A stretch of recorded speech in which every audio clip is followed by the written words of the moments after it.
zoomar du in. Med den då. Men då. Sväng lite grann åt höger där. Där ja, så ja. Tysta då. Tagning.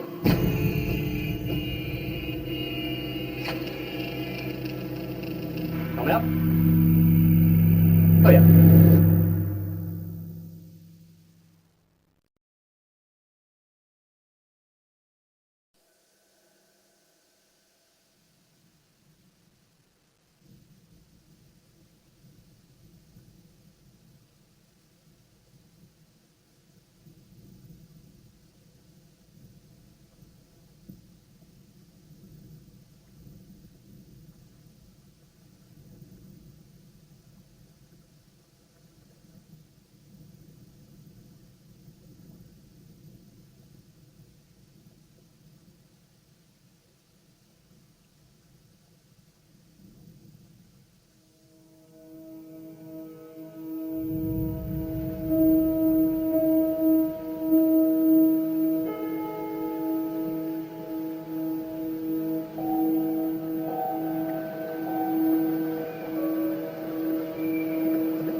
I have so many memories of an island.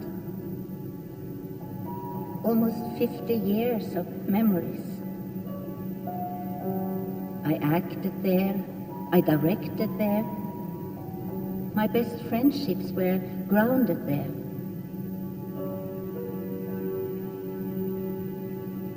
And for a time it was my home as well. It has been such an incredible part of my life.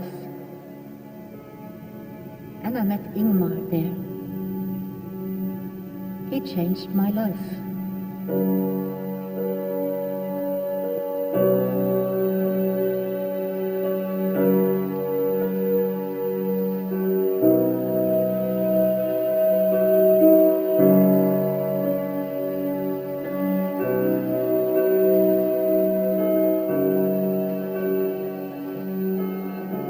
The first time I met Ingmar, as shy as I was and as afraid as I was, I just also felt this familiarity. And he was so much older than me. You know, I was 25 then and he was 46. He was not only this incredible creative person.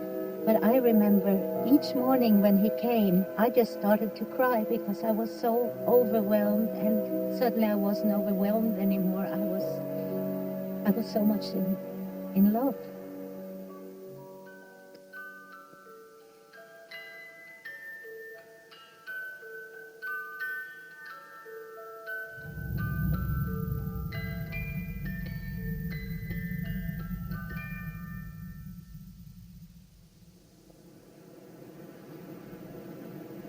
The first summer was pure happiness. We were making persona on the island. It was hot.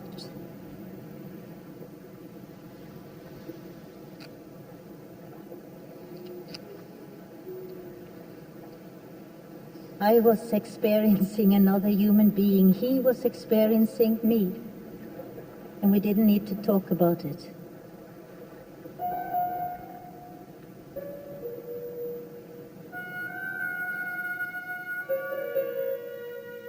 I was barefoot in the sand, so fine it felt as if it breathed beneath my feet.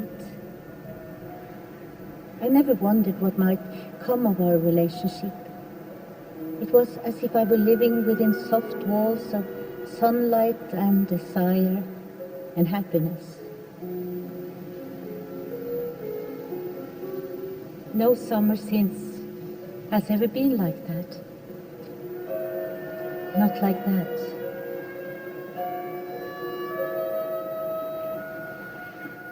I was always reading a book in between takes, and once I looked up and they were still doing a lot with the camera, and I looked up and the Sven Nykvist, the cinematographer, he was doing things with the camera, and then there doing nothing was Ingmar, and he was just looking at me, and I knew he felt something for me, and it was almost unusual that someone would feel something for me, and that it was Ingmar. And when I saw him sitting there by the camera and look at me, I knew he had recognized me. And deep down I thought, yeah, if I'm really recognized, I'm worth loving.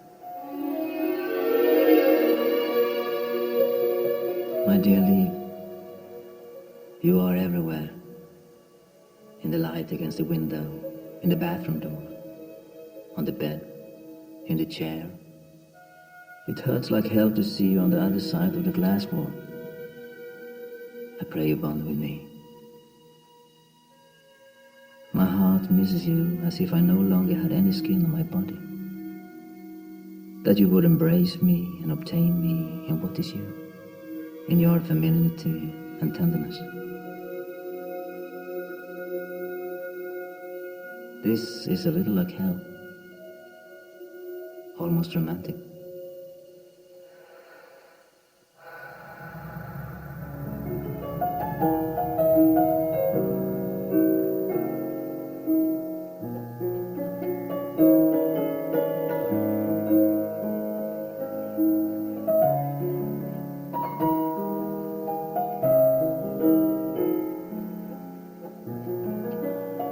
In the evenings, Ingmar and Sven Nykvist and Bibi Andersson and I, we would sit at a table and we would do this card game, you know, with where the ghosts or something lead your hand, and all the time it would say, Ingmar, beware, or Liv, beware, and Ingmar sees you. And so this is incredible. A ghost is kind of seeing this. And I was a little naive. I never understood, although Bibi told me each evening, it's Ingmar doing it. Don't believe it's a ghost. Ingmar is doing this. We were like children here. You know, we used to go walks and we would bury money, you know, just in case we were poor, we would bury money somewhere here, not big money, but some money. We were childish. We were so childish. And I was very, very happy for a long time.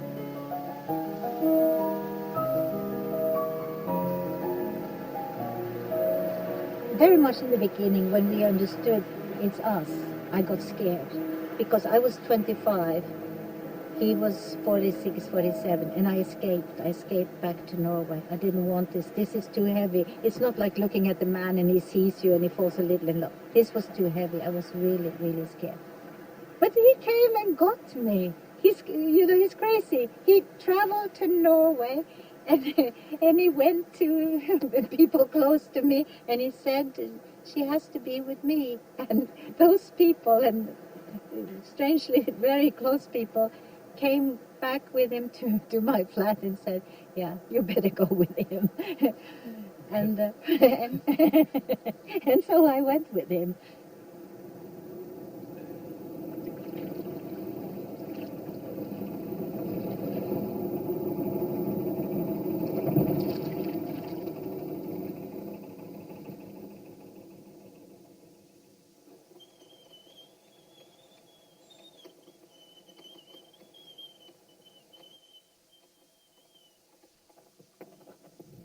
I sought the absolute security, protection, a great need to belong. He sought the mother, arms that would open to him warm and without complications. Perhaps our love originated in the loneliness we both had known before. His hunger for togetherness was insatiable. That hunger became a vital necessity for me. In a way, each seeded a revolution in the other. We opened to each other so completely, not only physically, not only sexually, but like human beings related in a secret way.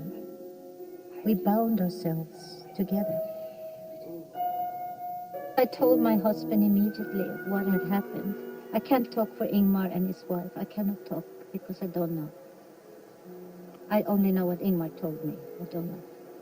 But I was almost more afraid to tell his mother, my husband's mother, because she had 4 sons and she really cared for me as a daughter. And when I went back to Sweden and, I wrote her and said it was over and that I was expecting a child with another man, this old-fashioned lady, she wrote me, she said, when you married my son, I got a daughter, she's going to have a child. I look very much forward to it. So I've been so fortunate in life. I've done bad things, like I left my husband, but good things happened from that because people were so good.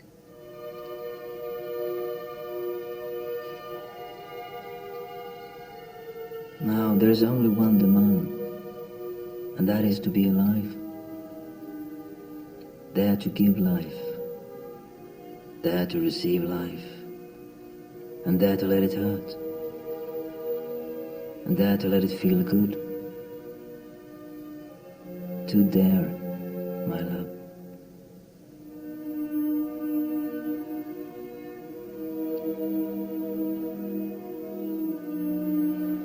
Once we wandered far away from the others, discovered a small ridge of grey stones with barren, unfertile earth beyond.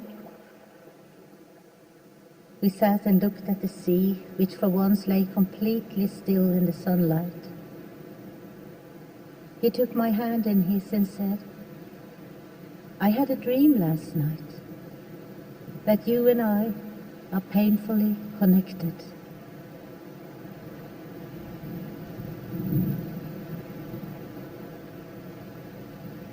On the spot where we were sitting, he built his house. And that changed his life. And mine.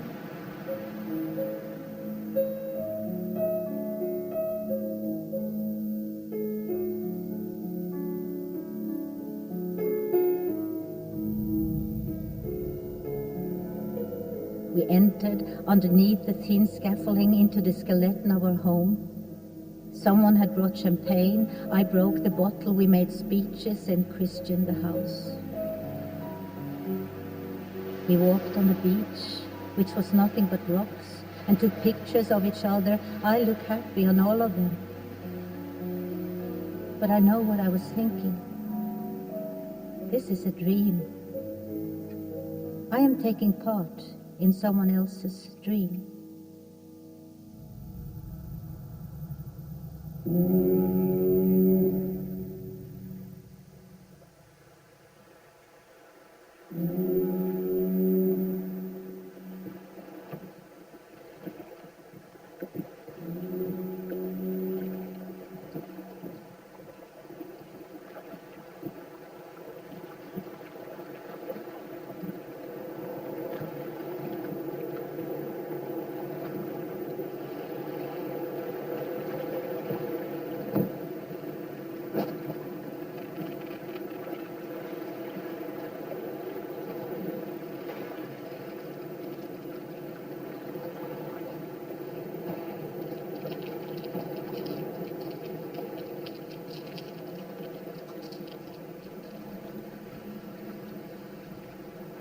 It started to be someone else's dream living here because it was restricted. He didn't want me to have visitors. The first, next summer, he built a big wall of stone around, so if people somehow came around here, they could never look in at us. And it started to be someone else's dream, someone who really wanted complete isolation with me and him. And he didn't want me to leave either and go home.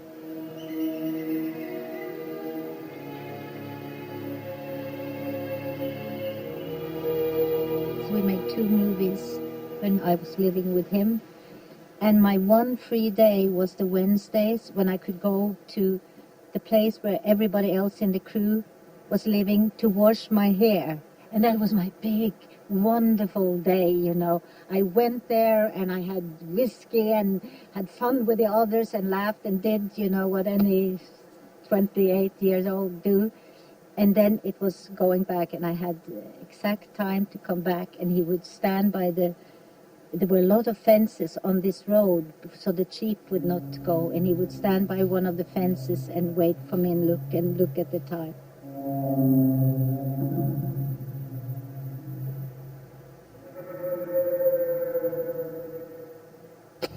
But yes, it became a prison, and everything was unfamiliar. You know, in the winter it was cold and it was black, and these trees had no color,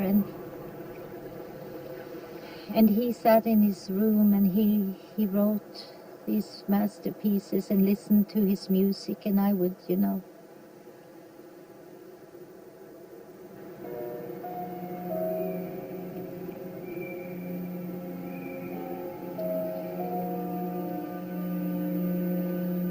I knew that Ingmar had found his island, and I tried to love it the way he did.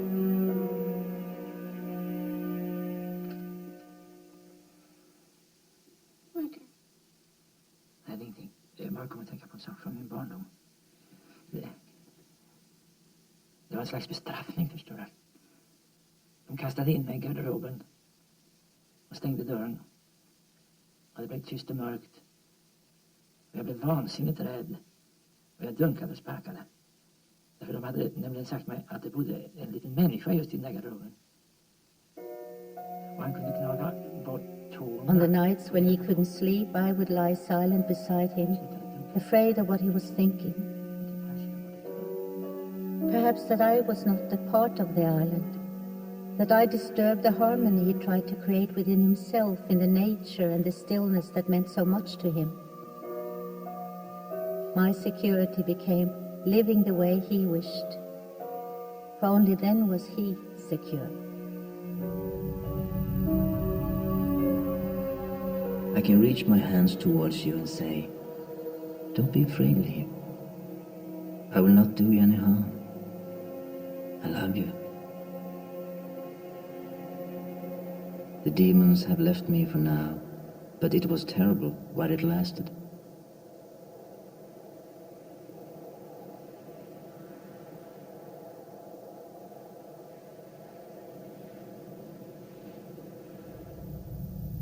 At night, and I'm not talking sexually now, lying in that bed, listening to the ocean and the way he held around me, and there was nothing unquestioned.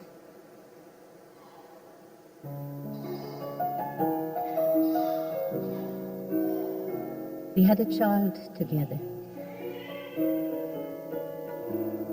How can I explain the enormous feeling of security in knowing that now she was with me in the world?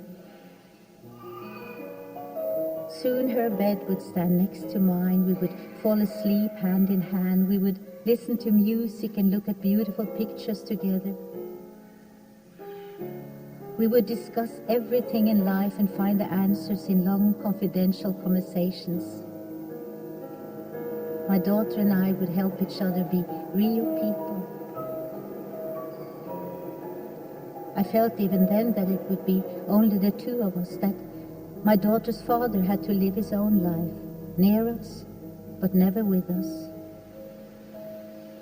I lay in my bed the first night after she was born and twisted the ring he had given me, put on the light to admire it, read the letter he had written to his daughter and me. No danger in the world could reach me that night.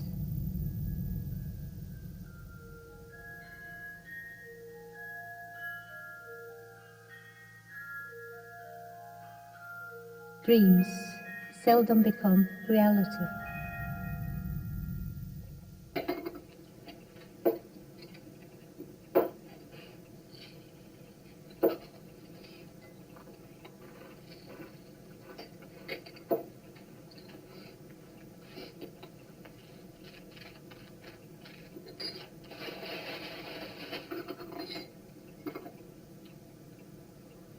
Vad ska du göra?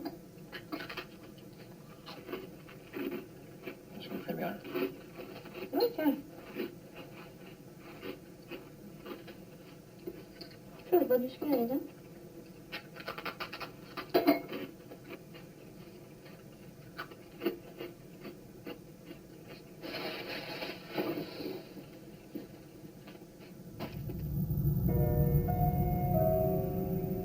In the loneliness on the island, I was often nervous and a short-tempered mother. There were days with guilt feelings when I became the doormat for both of them, he who sat in his study and wanted to own me alone, and she who could barely walk and cried for me from the other end of the house. I rushed from one to the other, always with a bad conscience, never able to completely give what I yearned to receive. I was lonely, but that loneliness belonged to me. It was nothing he created. Nobody creates your loneliness. Nobody creates that darkness you have in your tummy, you know, because we all have that. It's how we deal with it. That's what makes the difference.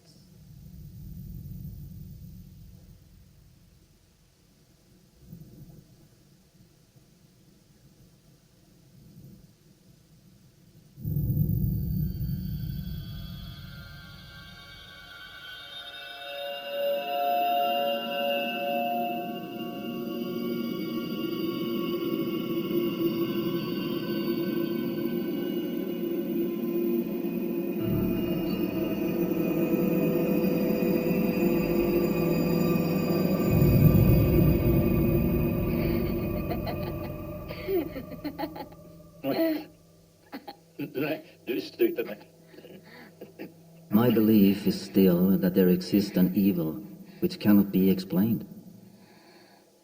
A virulent, seductive evil, which among all beasts exists only for man. An irrational evil, not subject to any laws, cosmic, without reason.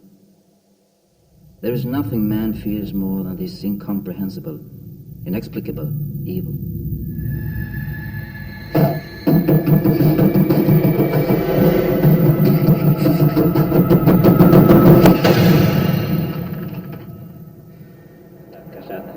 Du hade ju så bra, var ju så lycklig innan vi träffades.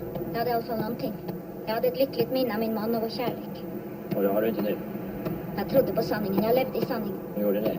Det har du förstört nog med dina jävla lögner. Sluta med det. Du bestämmer inte över mig. Jag säger vad jag vill för dig. Skrik inte åt mig. Jag talar hur högt jag vill för dig. Du befaller inte över mig. Du kan dra åt helvete. Du kan dra åt helvete. Du befaller inte över mig.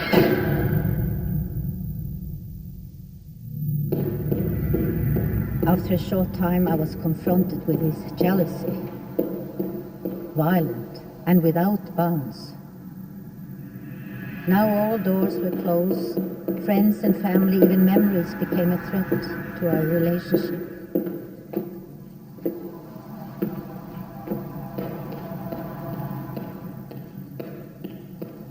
Terrified, I felt I only had him, and when his jealousy had placed limits on my freedom, I entered into his territory in order to create the same limits there for him. Experienced my own security only as far as I could control his life.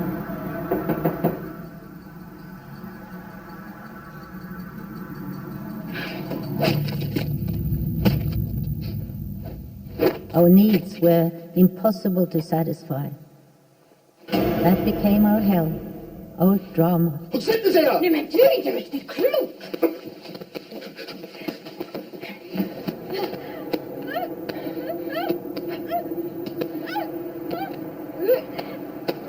Du håller på med det här, säger jag! Jag skulle döda dig! Jag skulle döda dig! Jag skulle döda dig! Jag skulle döda dig!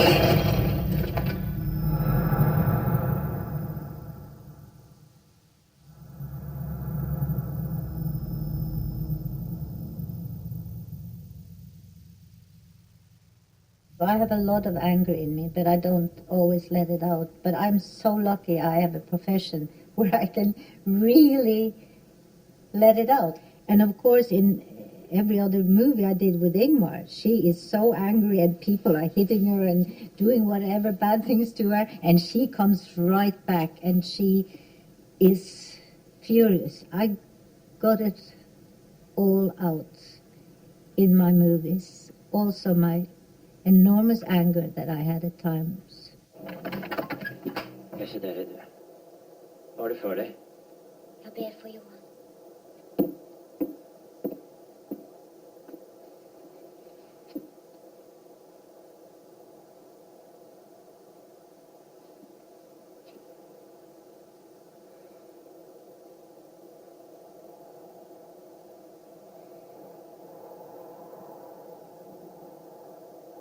Du vill ju bara för din egen skull. Gå din väg. Lämna mig i fred.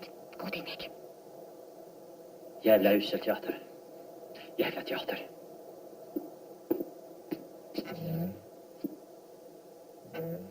His jealousy was violent, I mean more psychologically than using force, physical force, because he knew how to say things that would stay with you forever.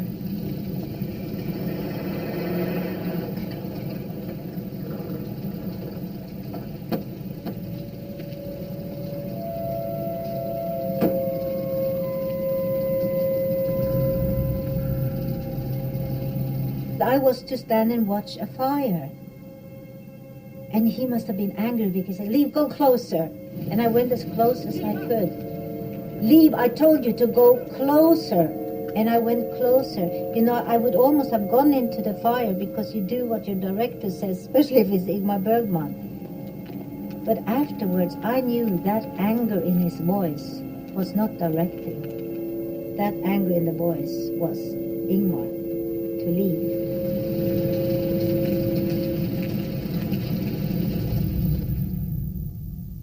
Oh, we would quarrel so much, really quarrel.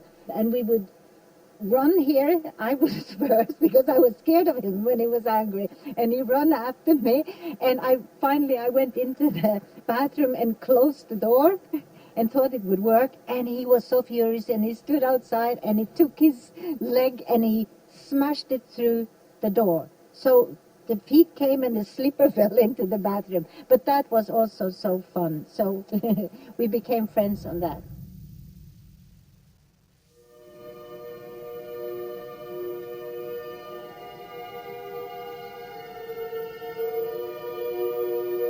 Dear Liv, I think that Ingmar Bergman is unbearable sometimes, and I have to apologize on his behalf. I have spoken to him, and he has promised that he will be glorious at 2:30 p.m. The fear diminished and the loneliness was easier to bear when I saw his insecurity.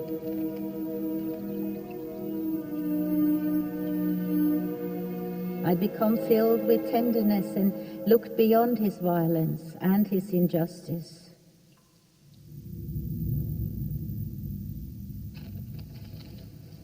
Jag varken kan eller vill leva med det längre. Jag tror inte på några nya försök eftersom varken du eller jag äger allvarlig vilja att förändras. Men jag vill inte ge upp. Eftersom jag vet att vi bara kommer att gå in i nya komplikationer. Som i sin tur utlöser hemska själsliga skakningar. Fysiska och psykiska våldsamheter.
Forstår ingenting. Jeg forstår ikke deg. Du er bare redd. Jeg tror jeg vil stande her og kanskje bli ihjelslagen. Tror du jeg vil se hvor du løper efter denne kvinnen, taler med denne spøken, verger meg hele tiden, for jeg vil det. Jeg er kvar.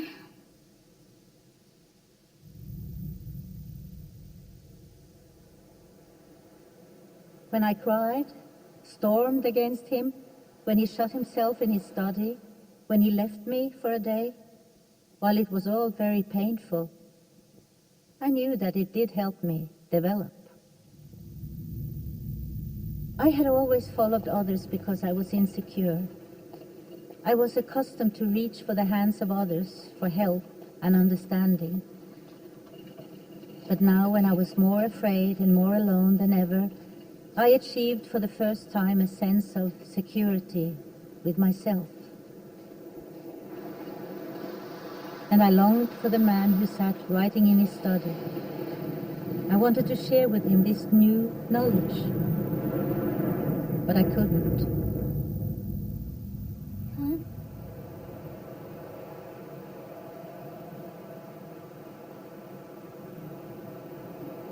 Hvor skal det bli om jeg aldri mer kan tale med deg? Nu har båten lagt till.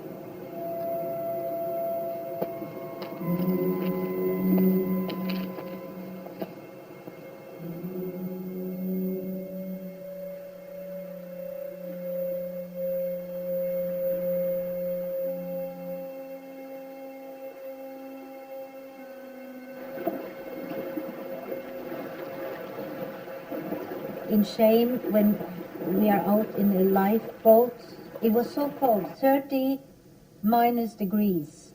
And look how he is dressed. I mean, a coat upon a coat upon a coat, and like this and everything. And we had to lie out in a boat, and we didn't get ashore either, you know, when there was a break. Throw some sandwich down to them. And I just had this thin coat on, and I wasn't even allowed to have things under because it should really look like, you know, thin and freezing. And because he was angry at me that day. He was really angry at me that day. And poor Max von Sydow, he didn't understand why we had to stay in the boat all the time in this freezing. And look at him here, Ingmar. Look at that. He is so dressed up in this thing. Yeah, you asked if he was ever cruel to me. This time he was really cruel.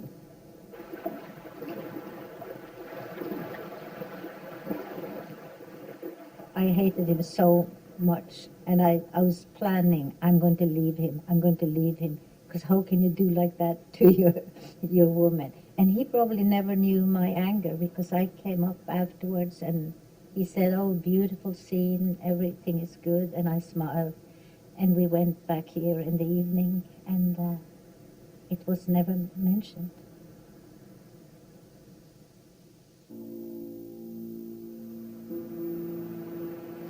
I was no longer blind to his faults and weaknesses, as I had been in the beginning. But my understanding and respect for him grew. The adoration disappeared. I noticed that his hair was gray. He was much older than I. He was wise and stimulating. He was vain and egoistical. And I discovered to my surprise that this was love.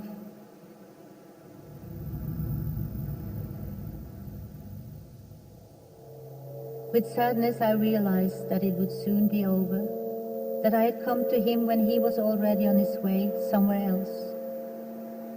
I looked at our child and realized that I would soon have the responsibility alone. During the last year, I fought for our relationship, even though I knew it was hopeless and not right for either of us.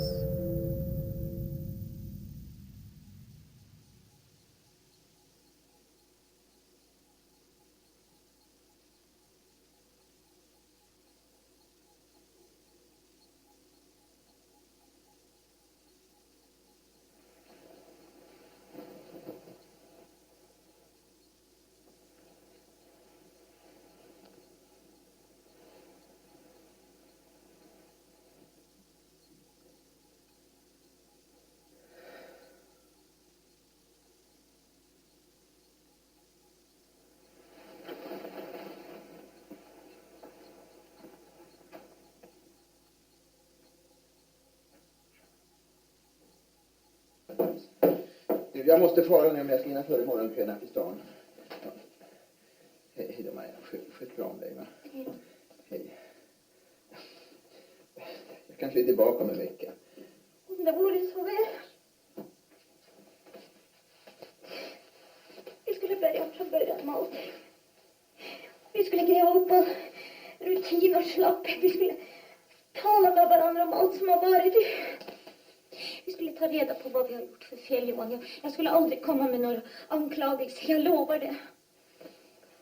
Johan, det är så overkligt, Johan. Jag vet inte vad jag ska ta mig till.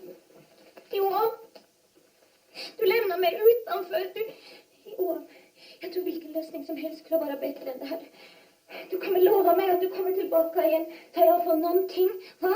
Vad menar du? Du lämnar mig utan hopp då, Johan. Va? Även om du inte tänker komma tillbaka så kan du väl säga att du kommer tillbaka. Jag Va? måste gå nu. Marianne.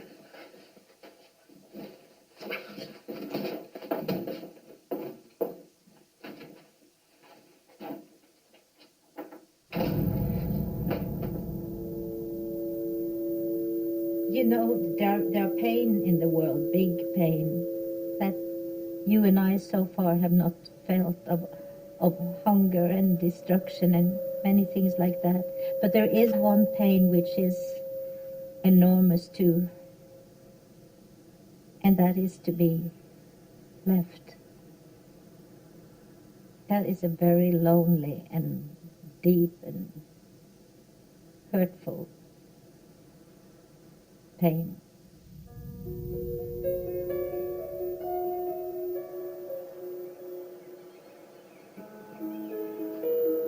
When the final separation came, we didn't talk about it. We pretended that it had no meaning when I packed all my clothes. Just a short visit to Norway. My daughter's things were left behind. Those I didn't dare touch. It would have been too obvious, too final. I wanted to open my arms and embrace it all, but because my fear that it would never be mine was so great, it never became mine. I lived there for a brief period of my life, and what I brought away with me was not the stones and the trees and the beauty. I left with loneliness in my baggage, and the feeling that something inside of me had changed forever.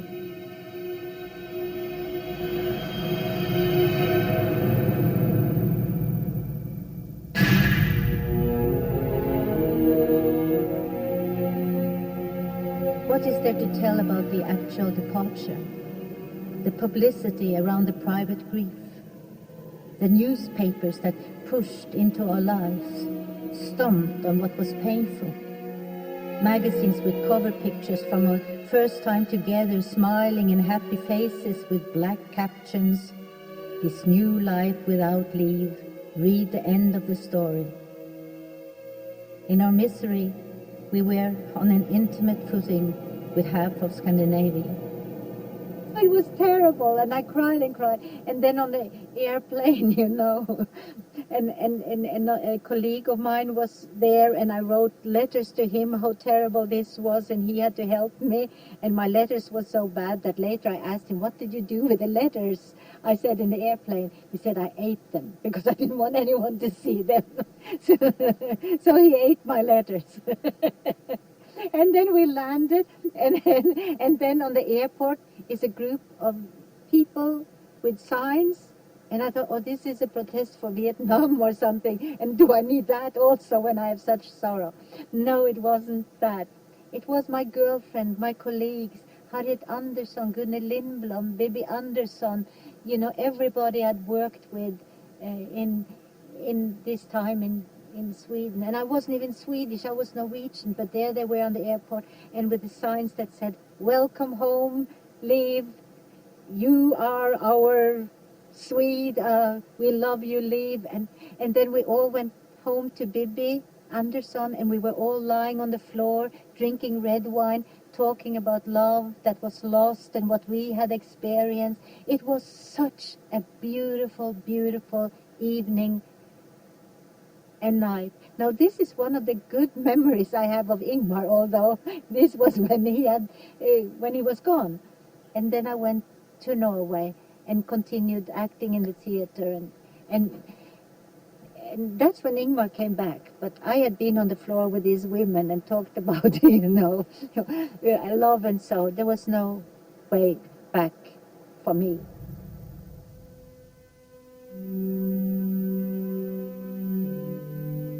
Nora stands in the door and says, "I don't know what will become of me.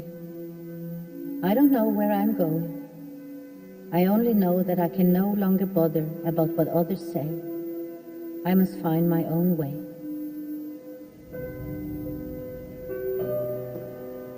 To me, Helmer and Nora's last scene is not a bravura number for Nora. That would be too easy. This is not how we leave someone we have loved, presumably still love. It is not with fanfare and the sound of drums that we walk away from the familiar and go out into a new and strange world with so little knowledge.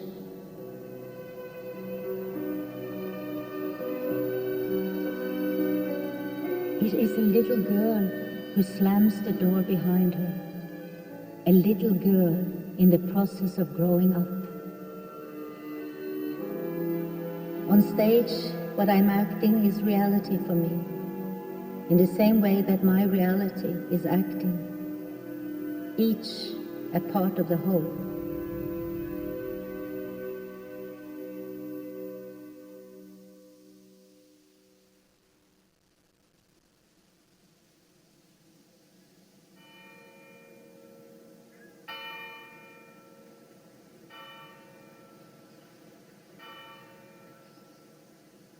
It's Sunday morning, and my 4-year-old is in the living room talking on the telephone with her father. She is having a lively discussion with Ingmar. She wants him to crawl through the telephone and visit her. I cry at times. My child suddenly stands in the doorway. "Why are you crying, Mama?" Sometimes I feel a bit lonely. You have me. But grown-ups need other grown-ups as well. You have Granny and Aunt Nan. Once in a while you long for a person who will look after you. Well, you have that one on Fora.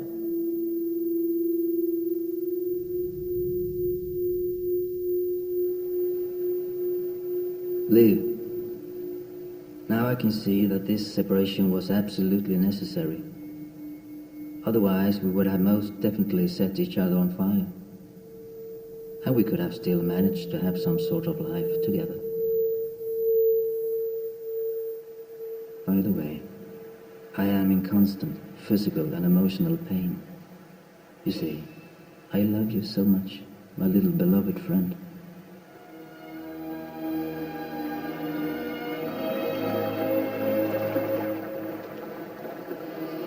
You let go. And that's a good lesson to learn in life. Let go. Don't grow into a bitter and what if I'd done this. Never, never. Let go.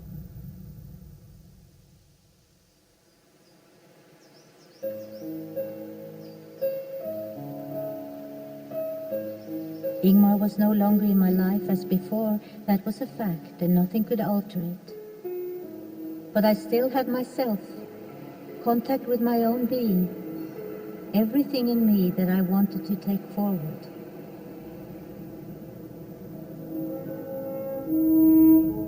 I missed Ingmar's daily presence, but I knew I had his friendship, and it was up to me, who at that time needed it most, to find a new point of contact at which we both could meet. With all the power I owned, I built a bridge between us. And after that, everything was better. When we broke up, he was really there. You know, normally you call a girlfriend and say, you know, and she will comfort you and whatever. I called him, who had broken up with me, and he comforted me, and he was really lovely for a long time. I called every day, and once I actually called when I'd been drinking a lot, and I think I said very bad things too. And the next day, I thought I had dreamt that. And so I called him again to say, you'd be really happy I didn't call you yesterday because I was so angry at you. And he said, yes, you did call me. Yes, so he was a witness, and that was good, and that was lovely.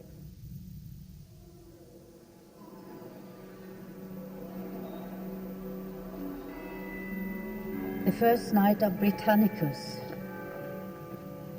On stage, I'm two people. One tries to act, the other stands beside, criticizing every movement, every word. These two people, who are both me, get tangled up together, make me feel sick, and I seriously consider pretending to faint so that the curtain can come down.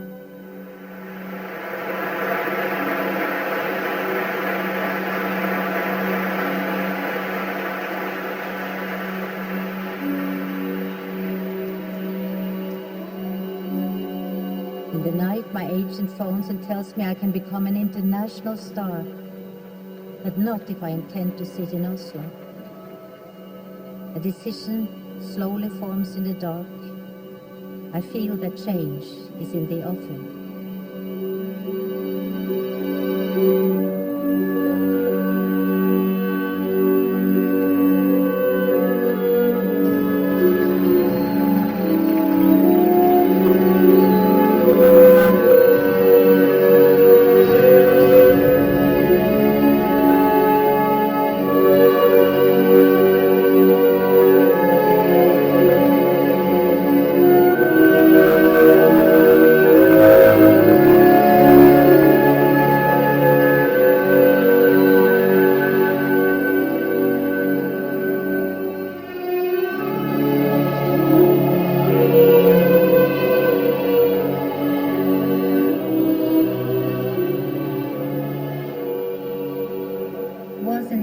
And I looked upon it as a birthday gift, but I never took it really, really serious because I was now a little over 30 years. And when I came to Hollywood, I had the wonderful luggage because I had worked with Ingmar on several films.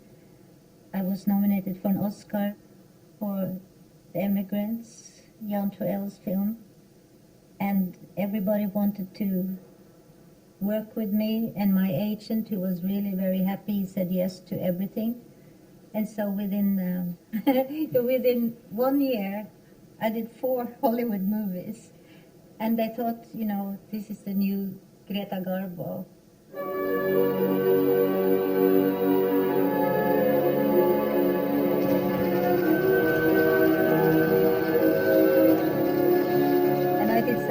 Greta Garbo never managed.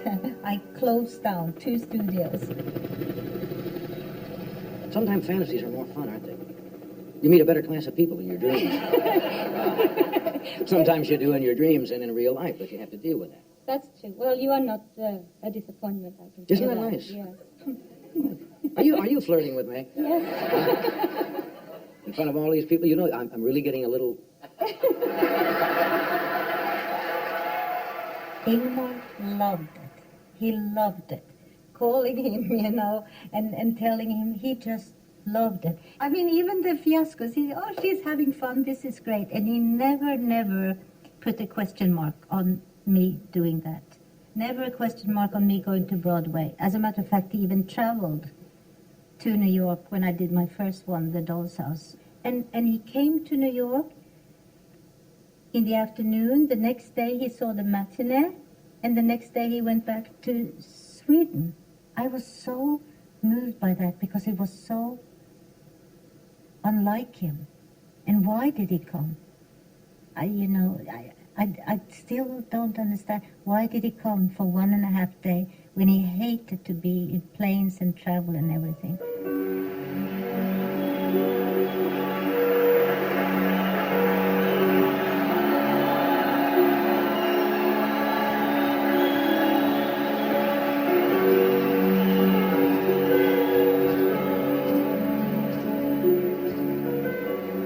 I spent some months in Hollywood and tried to sparkle. When something inside me protested, I reminded myself I would soon be home again. I was looking forward to making a film on the island in Sweden. I was like a figurehead on an old ship. She who is standing seemingly so proud at the bow and plows through the waves and gazes ahead, while her whole body at an angle is pressed close to the ship to which she belongs.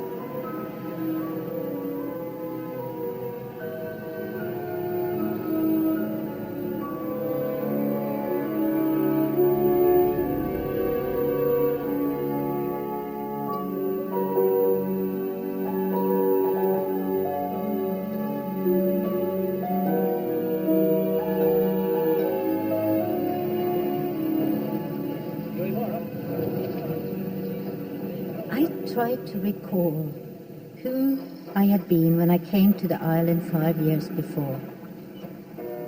Something had been crushed in me, and something was more alive. I had undergone a change. And when bitterness and hate and despair were gone, I was sure I had experienced love and been enriched. But I would never be able to talk about it. I'd seen into another person and was full of tenderness for what I had found. For a period of time we had taken each other's hands and been painfully connected. But only when it was all over did we become true friends.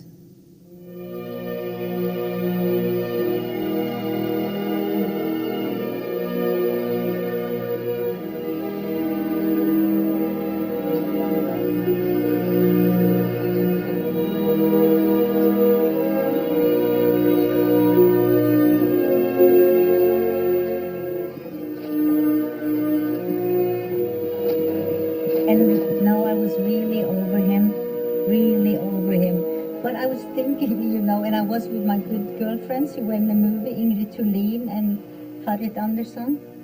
So it occurred to me, I had never really told him that it's over for me, when we were having wine in the evening. So, I said, I think I'll go and tell him now. It's over. We are over. He already had a new woman and was going to get married. So this was the wine. and the three of us went to the door, and I was outside his door. He used to lock us in at night because he didn't want us to party, and so he was like that. But we came out. And so we had the wine, and then we went to his door, and I knocked on the door. I said, Ingmar, I need to talk to you. I need to talk to you. And he never opened. And later he told me that he was so scared because I sounded so angry that he had jumped out of the window on the other side. And my only reason was to say, Ingmar, it's over. It's over with us. And after that, we continued to work together. Always, always.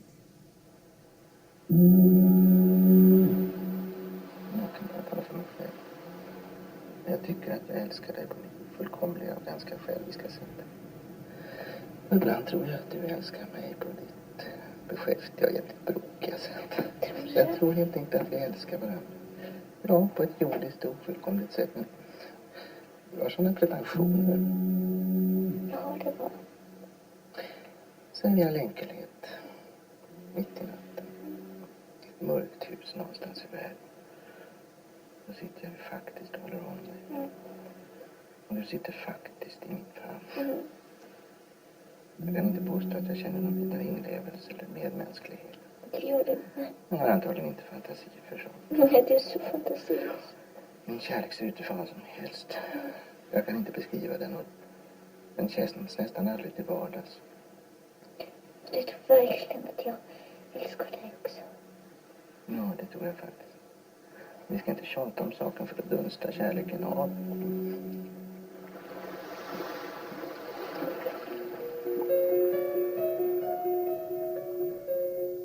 Both you and I have a lot of intensive presence and an enormous ability to put ourselves in other people's emotions, and especially each other's. We also have an intensive ability to affect other people and make them experience what we experience. And we have an ability to affect each other. We make each other alive. Doesn't make a difference if it hurts.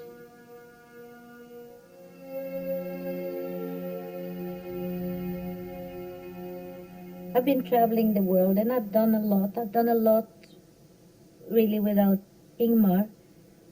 But you know, we always end up talking about Ingmar and they ask me about that. And sometimes I get very little tired. Do I always have to talk about Ingmar? And then I told him this also on the phone. You know, I love it. I'm so proud of it and everything. But they always, you know, and how was it to work with Ingmar Bergman? And then he says, it has to do with you too.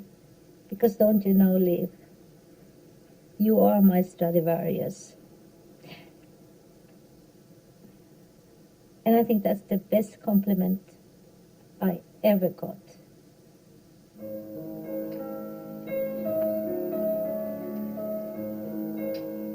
That has to do with our working relationship and our friendship. Can you imagine being someone's Stradivarius? Especially if it's Ingmar.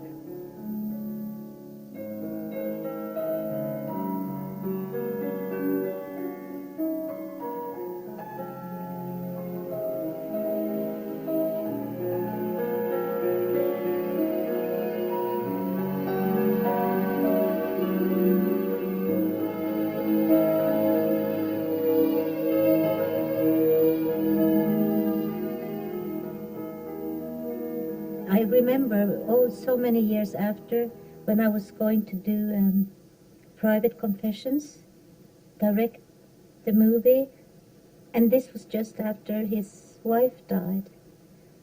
And I was sitting at his table where he used to work, making notes. And then when that was finished, and I was going back to my hotel, he said, you know, I'll go with you, follow you. And we passed the church where his father used to preach, and he talked about that in a way he could never have done before. And then we were walking there, and suddenly he said, isn't this wonderful? After all these years, here you and I, we are walking, and we are the best of friends. Isn't this incredible? And he even said, do you think people passing us know this? Or they're just saying, oh, look, that's Ingmar Bergman, or that's Liv Ullmann. They don't know that here is walking two friends.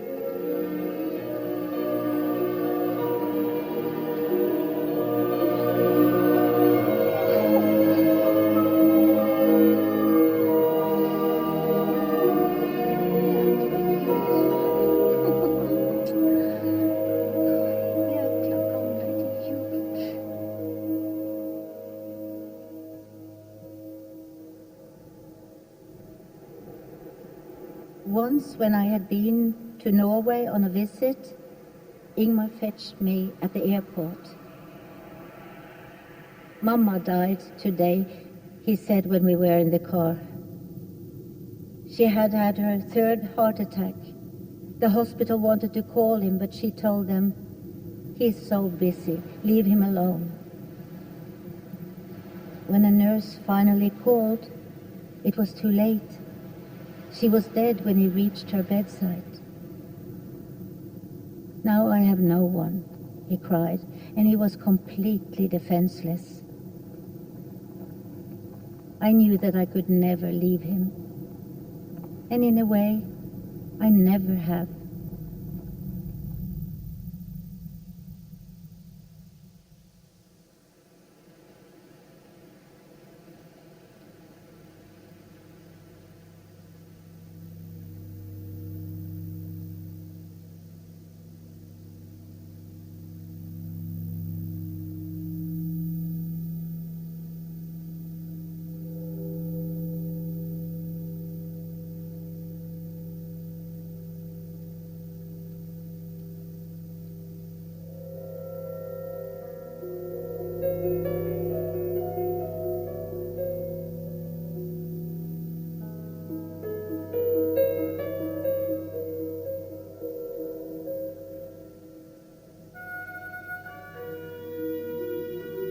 Well, this is maybe what I like most.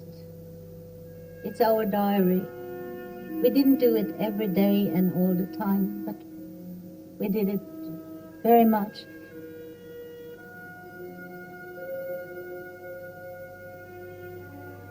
I know it meant a lot for Ingmar too, because he told me in all the years after when I left, because the sun is shining on it, so it became, you could see it less and less, but each spring he would go here and with the pen and do every sign.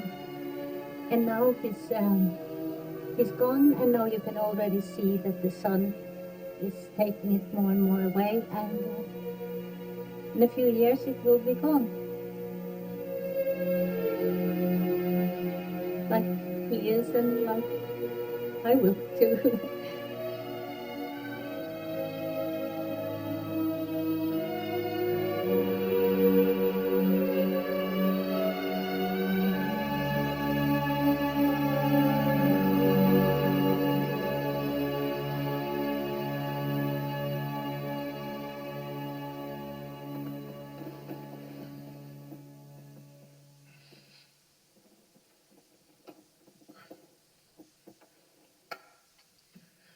Kan du egentligen tala om för mig ordentligt varför du kom hit till mig så plötsligt?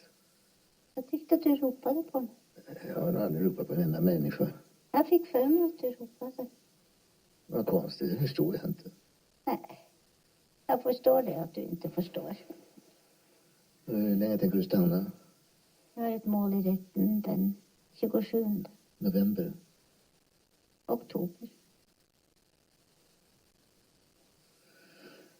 Godnatt igen. Godnatt.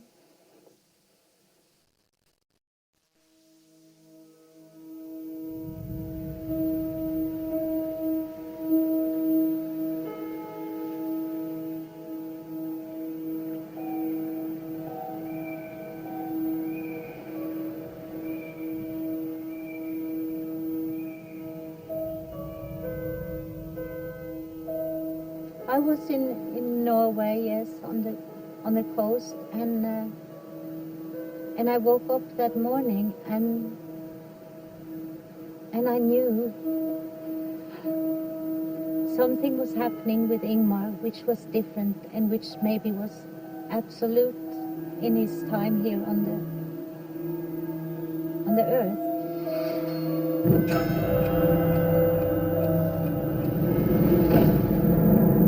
And I hired a plane, which I've never done before, because I knew I had to go now, this morning, this day.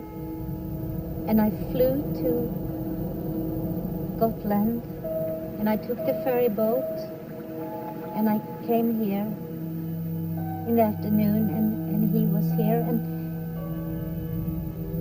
And at this time we couldn't speak with words, or I spoke. And he was there, and then I pretended that he said to me, "Why did you come?" And I quoted him from the film Sarabon. I answered, "Because you called for me." And then I left, and I'm happy I was here, because that same night, at some time that night, we don't really know when, he continued this voyage,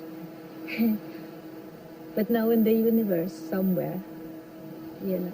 And actually I think he's been here a lot, because the light has changed, the wind comes when you want it, the sun comes when we want it, and even rain. And I think when I'm saying too silly things, you know, he let all the little flies come and kind of ruin the picture for you.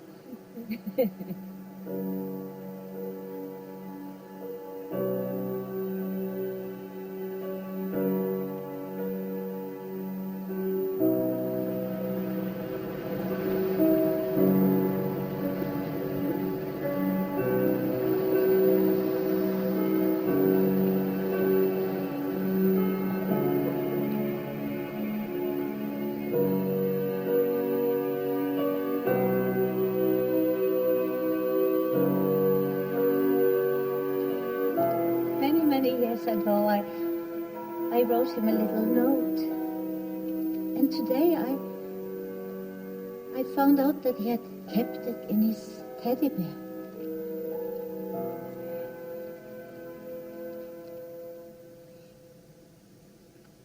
Käreste Ingmar, I used to call him Ingmar, dearest Ingmar. And I'll say it in English, not many people can experience what my meeting with you gave me here in life. It is 35 years since we sat here, actually here, and you said to me, we are painfully connected. Yes, such a connection is full of grace. Thank you, your Liv.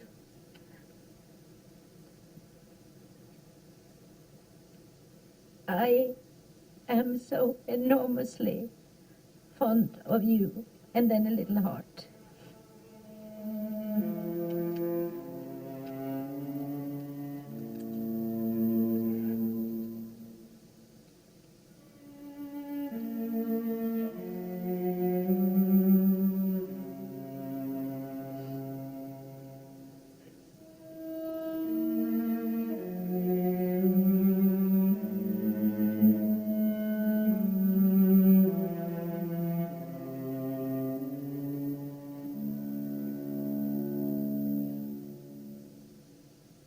You know, sometimes you miss and you don't even know how much.